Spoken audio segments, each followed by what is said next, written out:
Alors, je suis en train de tourner, de fabriquer une culasse pour un petit moteur que vous allez voir tout à l'heure. C'est un petit moteur à 4 temps. Donc, ce moteur sera muni d'une soupape automatique et d'une soupape commandée. Là, on voit dans la masse du rallumage, je suis en train de tourner les guides de soupape dans la masse. Et la tige de soupape sortira ici, il y aura un trou ici, la tige sortira ici, et le ressort sera monté dessus.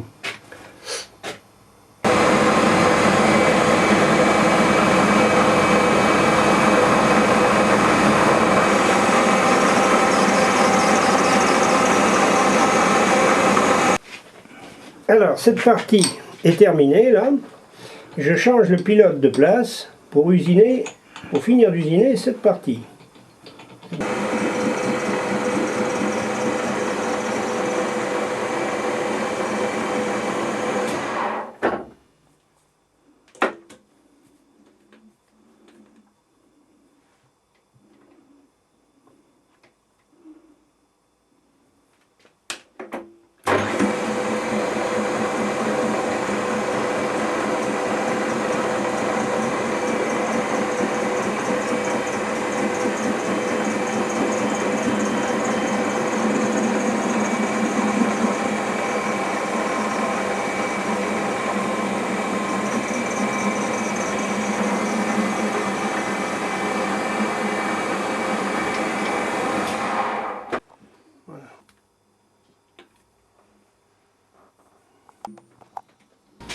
Alors là, il reste ici des petits manques où la machine n'a pas pu aller, alors je vais les finir à la lime.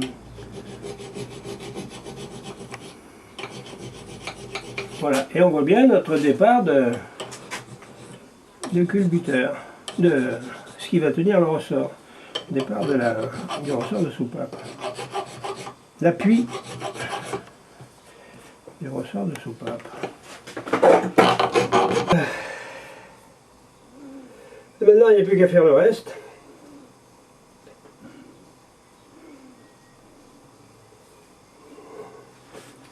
Voilà, et la culasse va se présenter comme ça.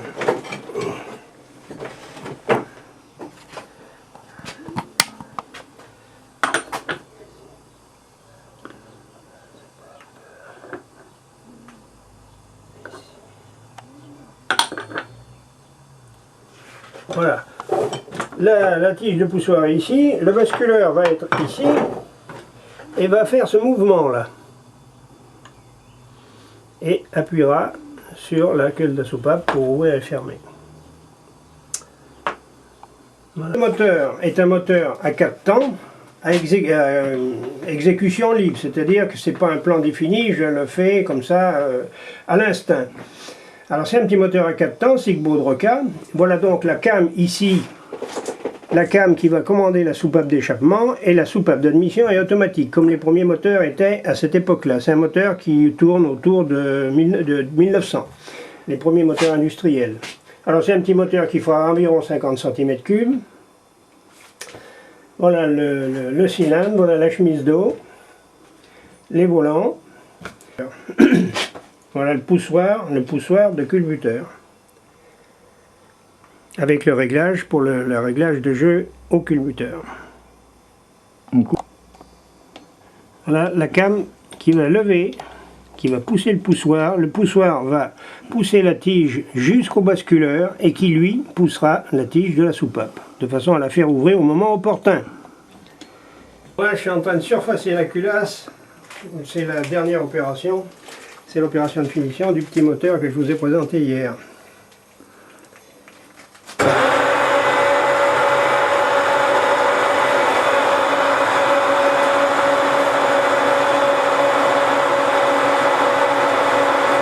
Même le bruit de la fraiseuse ne gêne pas les bébés hirondelles qui viennent nicher dans l'atelier de Jean-Claude depuis 40 ans. Allez voir, mettre de l'eau. Là c'est l'opération de glaçage, c'est la dernière finition. Hein.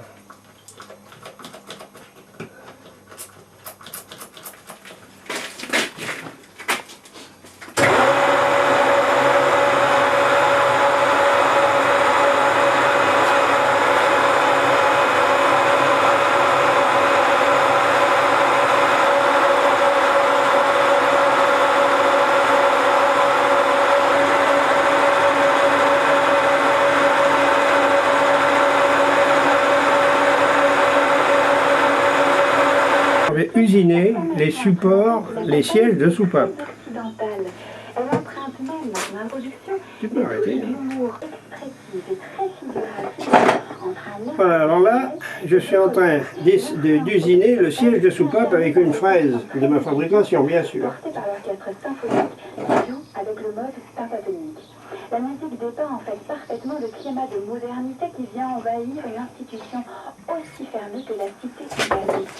Et le Voilà. chevelure explose dans le son du oud qui vient ponctuer le thème du film.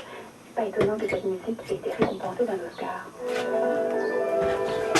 Ah. Incident technique.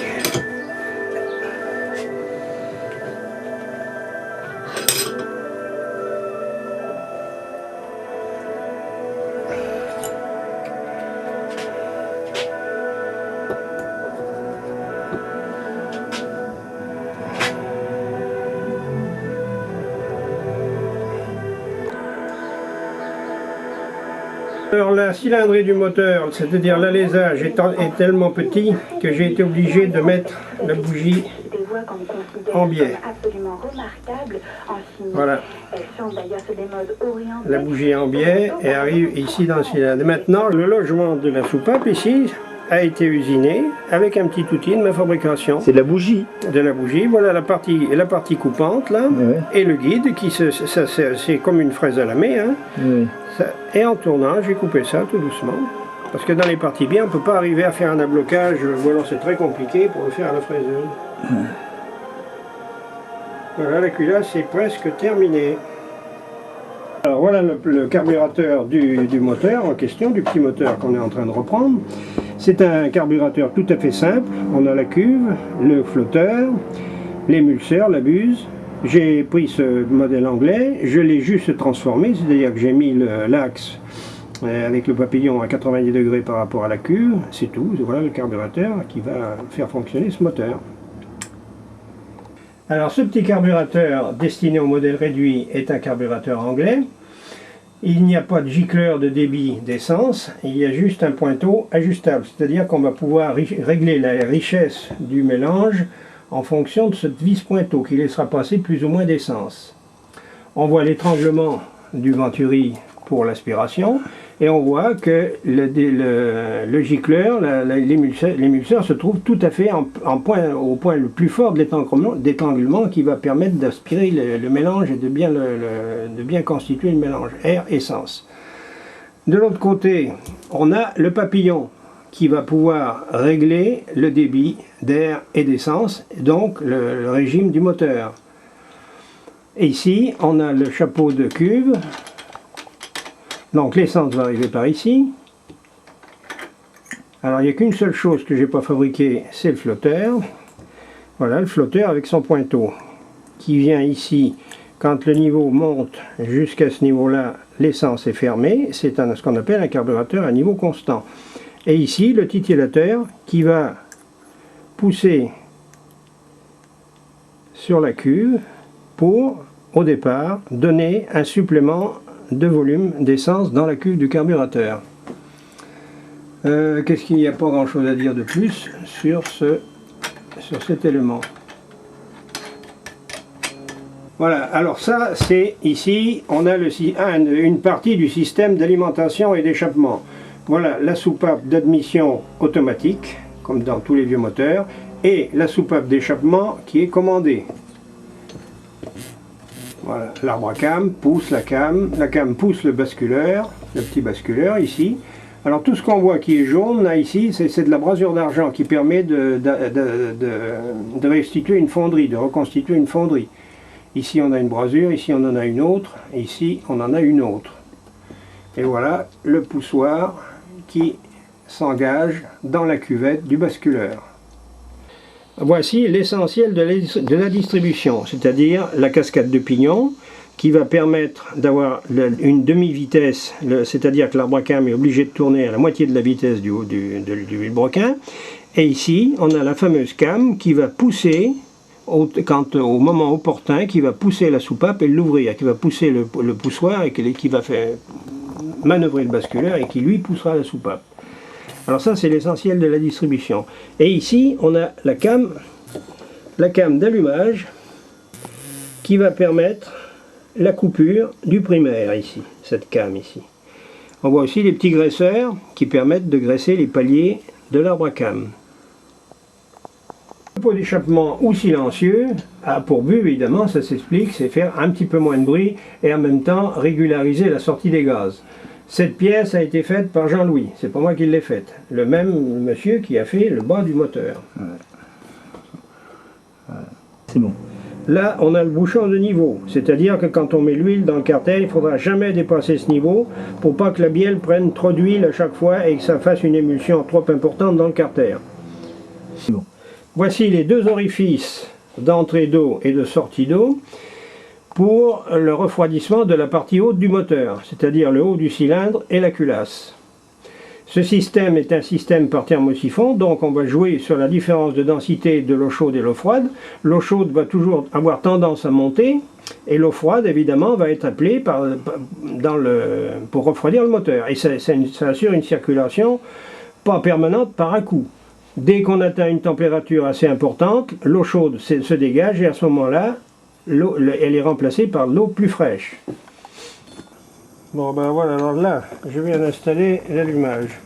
Alors j'ai ma coupure de primaire. Ici, j'ai un transformateur qui me donne un courant continu filtré, redressé et filtré.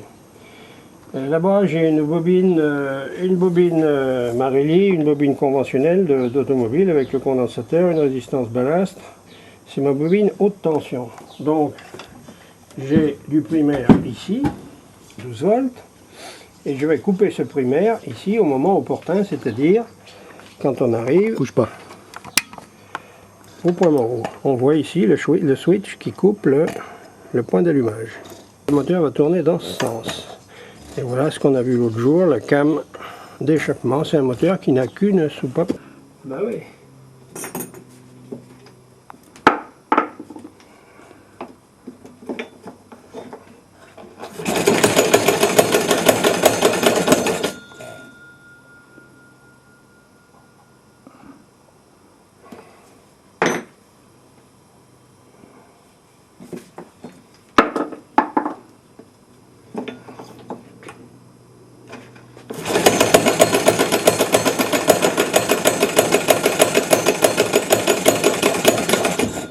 Quelques essais de démarrage, quelques mises au point sur la fixation des volants. Les vis pointeaux ne sont pas assez grosses, on va en mettre des plus grosses.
Eh bien, on va tenter un dernier essai après un réglage définitif. Je pense que cette fois, ça va être meilleur qu'hier.